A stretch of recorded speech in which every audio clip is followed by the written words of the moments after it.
বড় ভাই বিবাহ করে না কেন, মেয়ে পায় না। ছোট ভাই ভাবলো সম্ভ্রান্ত পরিবারের মেয়ে চায়, ডানা কাটা ভরি। খোঁজ খবর নিয়া এক বাড়ির মেয়ে ঠিক করে কয়, ভাই তোমার জন্য একটা ভালো মেয়ে পাইছি। বলে কি ভাই? এমন লেখাপড়া করে ভার্সিটিতে, কথার কথা এরকম লেখাপড়া করে, বাবার টাকার অভাব নাই, পয়সার অভাব নাই। বড় ভাই কয়, এমন মাইয়া আমি চাই না। কথা চাও কি? বিয়া করবা না করবা না এটা স্পষ্ট করো। না করুম। কথা কেমন মাইয়া চাও? এবার বড় ভাই নিঃশ্বাস ছাড়িয়া কয়, আমি এমন একটা মেয়ে চাই যেই মেয়েটা আমার ঘরে এসে, যুবক ভালো করে শুন। বড় ভাই বলে, এমন একটা মেয়ে আমার বউ বানাইয়া ঘরে আনতে চাই যেই মেয়েটা আমার ডান হাতটা ধইরা আমাকে জান্নাতের মধ্যে ঢুকাইয়া দিবে। ছোট ভাই কয়, তোর কপালে বিয়া নাই, এমন মেয়ে পাবিও না, বিয়া হবে না। বড় ভাই ডাক দিয়া কয়, ছোট ভাই শুনো, আমার আল্লাহ যদি কবুল করেন একদিন আগে পরে কপাল খুলে যাবে। ঠিকই আল্লাহ রাস্তা খুলতেছেন, কারণ ও নামাজ পড়ে দোয়া করে, আল্লাহ নেককারিনী স্ত্রী দিও। এক হাতে তালি বাজে না, বিনা বাতাসে পানি নড়াচড়া করে না। স্বামী আর স্ত্রী যদি এক মনের না হয়, ওই সংসারে ফুলের বাগান হয় না। আল্লাহর বান্দা দোয়া করে, হঠাৎ করে খবর আসছে পার্শ্ববর্তী এলাকায় একজন বুজুর্গ আল্লাহওয়ালা আসছে, দোয়া করায়, সবাই দোয়া চায় তার কাছে। যুবক ছেলেটা চলে গেল আল্লাহওয়ালার কাছে, গিয়া ফজরের নামাজের সময় হাজির। হুজুর, আমি অমুক এলাকার সন্তান, আমার কপালে কোনো মেয়ে পাই না, দোয়া করবেন। আমি এমন একটা মেয়ে চাই যে আমার হাত ধরে আমাকে জান্নাতে নিয়ে যাবে, এমন একটা মেয়ে যেন আল্লাহ মিলায় দেয়, আপনি একটু দোয়া করবেন।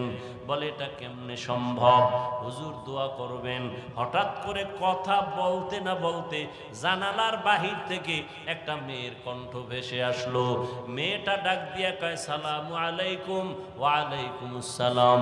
হুজুর, আমি এক অসহায় নারী, একটা যুবতী মেয়ে, আপনার থেকে একটু দোয়ার জন্য আসছি, ভালো বিবাহের কোনো পাত্র যেন হয়। এবার আল্লাহর ওলি কয়, মা তুমি কেমন স্বামী চাও? বলে, আমি এমন একটা ছেলে চাই যে আমার স্বামী হইয়া আমার হাত ধরে আমাকে জান্নাতের মধ্যে ঢুকায় দিবে। এই যুবক, কিসসা কাহিনীর ওয়াজ ভাল লাগে? বাংলাদেশের মানুষ এডি ভালো পায়, এডি ভালো পায়। এই যত বয়ান করছি না, এখন যদি বয়ানটা সাইডা দেই, কবি হুজুর ঘটনাটা শেষ করে এরপরে যান। কথা ঠিক নেই? আমি এক বয়ানে বলছিলাম, কোরআন শরীফ হলো পৃথিবীর কিসসা কাহিনীর বড় কিতাবের নাম কোরআন। ওগুলো বুঝাবার সময় আমার হাতে নাই। ওলামায়ে কেরাম ভালো করে জানেন, কোরআন শরীফে গরুর কিসসা নাই।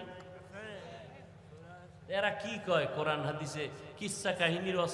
কোরআন হাদিসে 2000-এর উপরে আয়াত আছে শুধু কিচ্ছা কাহিনী। বাঘের কিচ্ছা আছে কোরআন শরীফে, হাতির কিচ্ছা আছে কোরআন শরীফে, পিপিলিকার কিচ্ছা আছে কোরআন শরীফে। কিচ্ছা নেই। তুমি আসলে কোরআন সম্পর্কে জানো না, তোমার অন্তরে ভরা হিংসার, কিচ্ছু না। এবার যুবকও চায় এমন একটা মেয়ে যে মেয়ে জান্নাতে ঢুকাবে, যুবতীও চায় এমন একটা স্বামী যে জান্নাতে।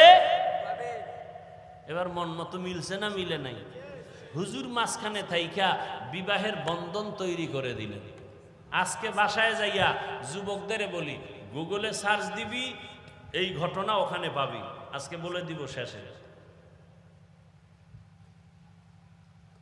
এইবার বিয়া হয়ে গেছে, স্বামীর মন চাইছে এমন একজন বিবি হবে আমার যে আমাকে জান্নাতের পথে পথ প্রদর্শন করবে, আমার পথে অন্যায়ের পথে বাধা হয়ে যাবে।